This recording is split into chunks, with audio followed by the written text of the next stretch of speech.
আমাদের অনন্য স্টোরি সকল প্রকার পার্ট গল্প দেখতে আমাদের চ্যানেলটি সাবস্ক্রাইব করে পাশে থাকা বেল আইকনটিতে ক্লিক করে অল নোটিফিকেশন অন করে দিন।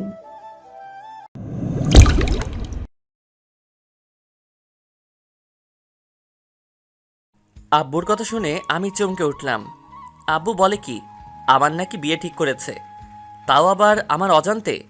আমি করুণ সুরে আব্বুকে বললাম, আব্বু আমার তো এখনো বিয়ের বয়স হয়নি। বয়স হয়েছে কিনা তা আমি আর তোমার মা জানি, তোমাকে এসব ভাবতে হবে না। কিন্তু আব্বু আমি তো মেয়েটাকে দেখলাম না। মেয়েকে তোর দেখতে হবে না, মেয়ে আমাদের খুব পছন্দ হয়েছে আর আমরা জানি তুইও পছন্দ করবি। তবুও তো। আমাদের উপর কি তোমার বিশ্বাস ভরসা কিছুই নেই? ঠিক আছে আব্বু, তোমরা যা করবে তাই হবে। আম্মু আমার কাছে এসে আমার মাথায় হাত বুলিয়ে দিতে দিতে বলল, বাবা আমাদের উপর রাগ করিস না, আমরা তোর জন্য সেরাটাই বেছে নেওয়ার চেষ্টা করছি। মেয়েটার সঙ্গে তোকে আমরা দেখা করাতে চেয়েছিলাম, কিন্তু মেয়েটা তোর সাথে দেখা করতে চায়নি। সে নাকি একেবারে বাসর রাতে তোর সঙ্গে দেখা করবে। আম্মুর কথা শুনে চিন্তায় পড়ে গেলাম। মাথা নিচু করে ভাবতে লাগলাম, কে হতে পারে এই মেয়ে যে আমাকে না দেখে বিয়েতে রাজি হয়ে গেল। আমার সঙ্গে একবার দেখা করার প্রয়োজন মনে করলো না সে? আগে থেকে আমাকে চিনত কি? আম্মু আমাকে চুপ করে থাকতে দেখে শান্ত গলায় বলল, কি হলো সাইদ, তুই কি আমাদের উপর রাগ করেছিস? আমি মাথা উপরের দিকে তুলে একটা মুচকি হেসে বললাম, না না আম্মু, রাগ করবো কেন? আর আমার বিশ্বাস তোমরা আমার জন্য বেস্টটাই বেছে নিবে। বিয়ের তারিখ ঠিক হয়েছে কি? হ্যাঁ হয়েছে, এই মাসের 25 তারিখে। কি এত তাড়াতাড়ি? এখানে তাড়াতাড়ি কি আছে, সবে আজকে 17 তারিখ, এখনও 7 দিন সময় আছে। আর শোনো, তুমি তোমার সকল ফ্রেন্ডদের ইনভাইট করবে। ঠিক আছে আব্বু।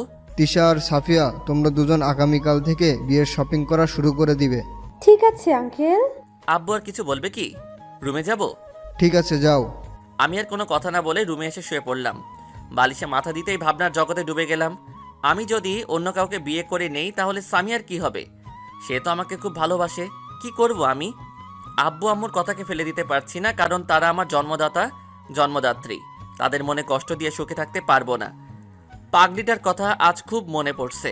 সেদিন যদি সে ভুলটা না করতো তাহলে হয়তোবা আজকে আমাদেরকে দূরে থাকতে হতো না। হ্যাঁ, সে আমার কাছে অনেকবার তার ভুলের জন্য ক্ষমাও চেয়েছে, কিন্তু আমি তাকে ক্ষমা করতে পারিনি। তার প্রতি আমার অভিমানটা এখনও রয়েছে। তবে তাকে ভালোবাসি না এটা বললে ভুল হবে, তাকে এখনও ভালোবাসি। যাই হোক, এসব ভেবে আর লাভ নেই, ভাগ্যে যা আছে তা হবে। এসব ভাবছি এমন সময় আমার রুমে রিয়াদ, ইকবাল আর সাকিব আসলো। ইকবাল আমাকে দেখেই জড়িয়ে ধরে বলল, দোস্ত কেমন আছিস? কতদিন পরে তোর সাথে দেখা। আলহামদুলিল্লাহ, তোরা কেমন আছিস? আলহামদুলিল্লাহ, আমরাও ভালো আছি। ইকবালকে ছেড়ে দিয়ে আমি রিয়াদ আর সাকিবকে জড়িয়ে ধরলাম। তাদেরকে জিজ্ঞাসা করলাম কেমন আছে। দোস্ত, তোর সাথে কতদিন হলো আড্ডা দেওয়া হয়নি। রে ইকবাল, তোর আর মিতুর কি খবর?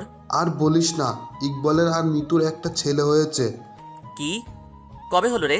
তুই এখান থেকে চলে যাওয়ার পরে, মানে অনার্স ফার্স্ট ইয়ারে ক্লাস শুরু হওয়ার কয়েকদিন পরেই ইকবাল আর মিতুর বাবা ইকবাল আর মিতুর বিয়ের অনুষ্ঠান করে। আর তারপর থেকেই ওরা দুজনে একত্রে। বলিস কি মামা? আর তোদের কি অবস্থা? এই তো চলছে। গল্প করতে করতেই সাফিয়া এসে ওদেরকে নাস্তা করার জন্য ডেকে গেল। আমি ওদেরকে নিয়ে নাস্তা টেবিলে গেলাম। ওদের জোড়াজড়িতে হালকা কিছু মুখে দিলাম। নাস্তা শেষ করে ড্রয়িং রুমের সোফায় এসে সবাই বসলাম। সোফায় আব্বু বসেছিল। বন্ধুরা আব্বুর সাথে গল্প করতে লাগলো। শাহিদ, চল বাইরে থেকে ঘুরে আসি। ঠিক আছে চল, বলে পকেটে হাত দিয়ে দেখি ফোনটা পকেটে নেই। আমি ইকবালকে বললাম, তোরা একটু বস, আমি আমার রুম থেকে ফোনটা নিয়ে আসি। ঠিক আছে, যা। আমি বললাম। আমার রুমে এসে ফোনটা নিয়ে রুম থেকে বের হতে তিশা বলল, ভাইয়া কোথায় যাচ্ছিস? একটু বাইরে যাব। কেন? আমার ফোনের ব্যালেন্স শেষ হয়ে গেছে, একটু রিচার্জ করা লাগতো। ঠিক আছে, কত টাকা রিচার্জ করে দিব? বেশি নয়, 500 টাকা দিয়ে দিস। কি 500 টাকা? এত টাকা কি করবি?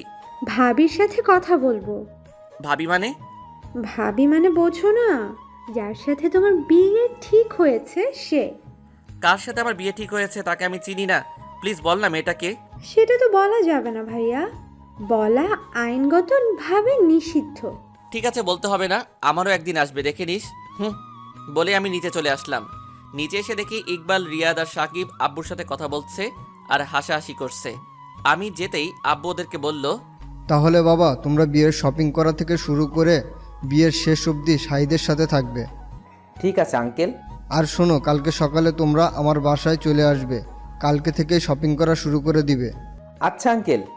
এরপরে আম্মুকে বলে বন্ধুদের সাথে বাসা থেকে বের হলাম। বাইরে এসে দেখি 3টা বাইক দাঁড় করানো।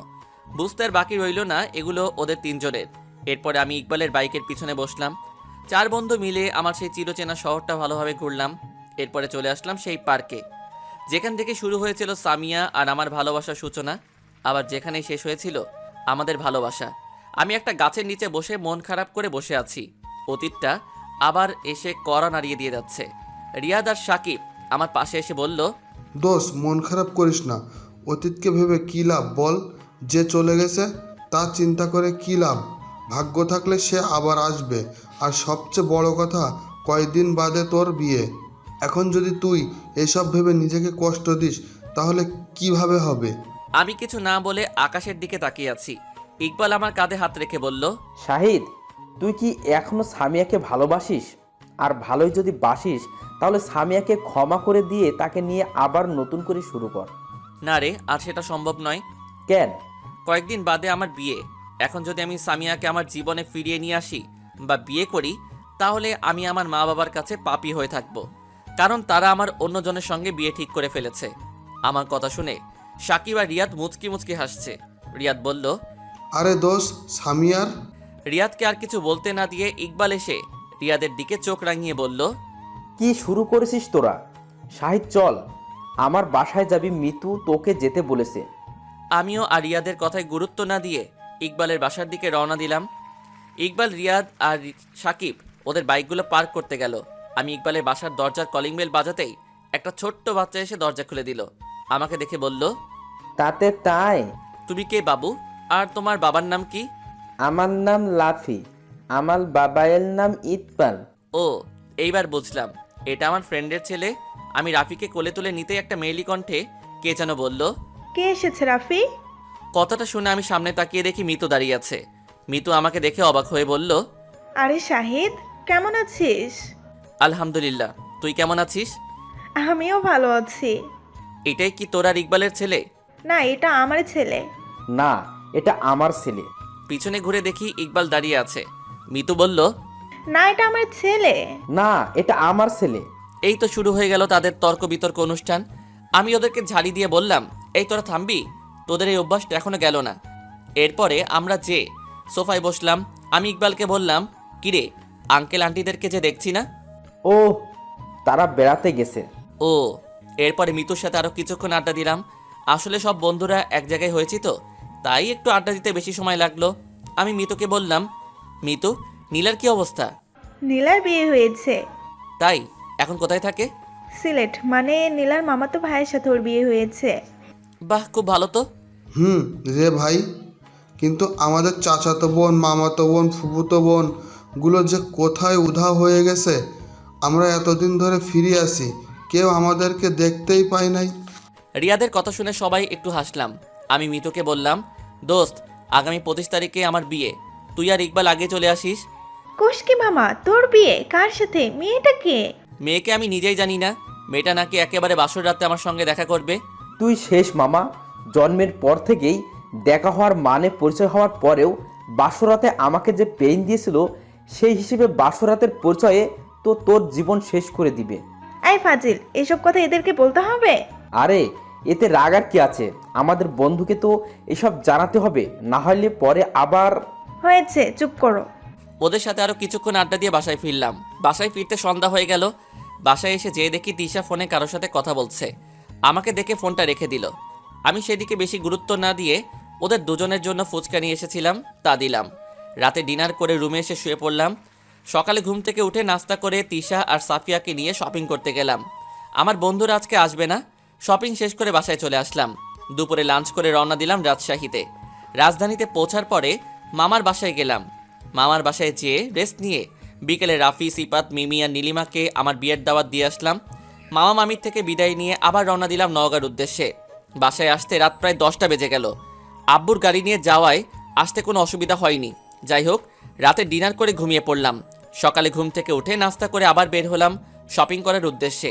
তবে এখন সঙ্গে এসেছে তিশা, সাফিয়া, ইকবাল, মিতু, রিয়াদ আর সাকিব। দীর্ঘক্ষণ যাবৎ শপিং করে বাসায় চলে আসলাম। শপিং করা, দাওয়াত দেওয়া আর বন্ধুদের সাথে আড্ডা দেওয়ার মাধ্যমে কেটে গেল 5 দিন। আজকে আমার গায়ে হলুদের অনুষ্ঠানে উপস্থিত হয়েছে সিফাত, রাফি, নীলিমা, মিমি, নীলা, মিতু, ইকবাল, রিয়াদ আর সাকিব। এক কথায় আমার বন্ধু মহলের সবাই। আমি হলুদ অনুষ্ঠানের স্টেজে বসে আছি। একে একে সবাই আমাকে হলুদ লাগিয়ে দিচ্ছে। তবে আমি বেশ অবাক হলাম একটা বিষয় দেখে যে এখানে সামিয়ার কয়েকটা কাজিন এসেছে আমাকে হলুদ লাগিয়ে দেওয়ার জন্য। অনেক আনন্দের মধ্য দিয়ে শেষ হলো আমার হলুদ সন্ধ্যা। অনুষ্ঠান শেষ হতে অনেক রাত হয়ে গেল। ইকবাল আর মিতু তাদের বাসায় চলে গেছে।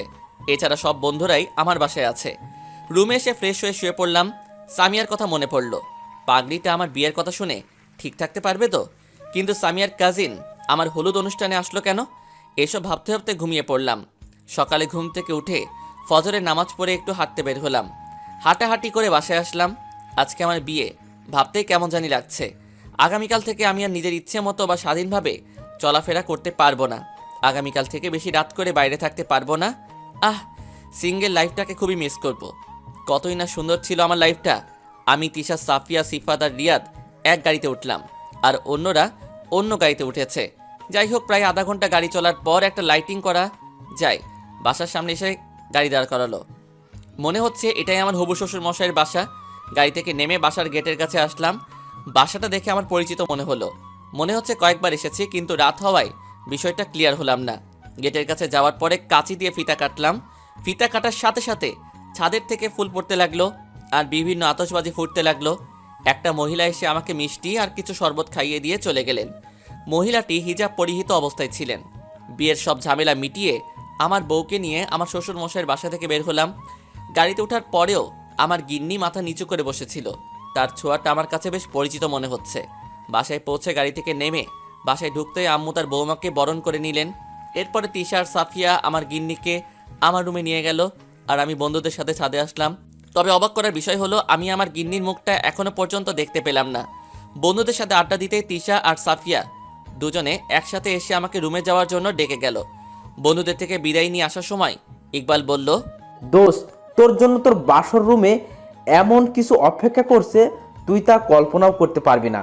আমি আর কিছু না বলে মুচকি হাসি দিয়ে ছাদ থেকে আমার রুমের দরজার সামনে চলে আসলাম। দরজার সামনে এসে দেখি 2 সৈনিক দাঁড়িয়ে আছে। আমি বললাম, কি চাই তোদের? দুইজনে 5,000 টাকা। কি? 5,000 টাকা আমার কাছে নেই। দিবে কি না বলো, নইলে নইলে কি? হেডকোয়ার্টারে শ্যুট করার অর্ডার দিয়ে দিব। মানে? মানেটা না হয় ভিতরে ঢুকলেই বুঝতে পারবে। আমার এখন টাকা দাও। কি আর করব, ওদেরকে না দিলে কাকে দিব? পকেট থেকে ক্রেডিট কার্ডটা বের করে দিলাম। ক্রেডিট কার্ড দেখে তিশা বলল, আমরা এটা নিয়ে কি করব? আমাদের শুধু মাত্র 5,000 টাকা দাও। আমার কাছে ক্রেডিট কার্ড ছাড়া কিছু নেই, তোরা এটাই নিয়ে যা। তিশা আর সাফিয়া আমার ক্রেডিট কার্ড নিয়ে চলে গেল। আমি দরজা খুলে রুমের ভিতরে ঢুকতেই আমার গিন্নি খাট থেকে নেমে এসে আমার পায়ে সালাম দিতে লাগলো। তবে এখনও ঘোমটা দিয়ে আছে, যার ফলে তাকে স্পষ্ট চেনা যাচ্ছে না। আমি ওর কাঁধ ধরে আমার পা থেকে উপরে উঠাতেই আমি ওর মুখ দেখতে পেলাম। তার মুখটা দেখার সাথে সাথে আমি 2 কদম পিছনে হেঁটে গেলাম, কারণ আমার গিন্নি আর কেউ নয়, আমার গিন্নি হলো আমার এক্স সামিয়া।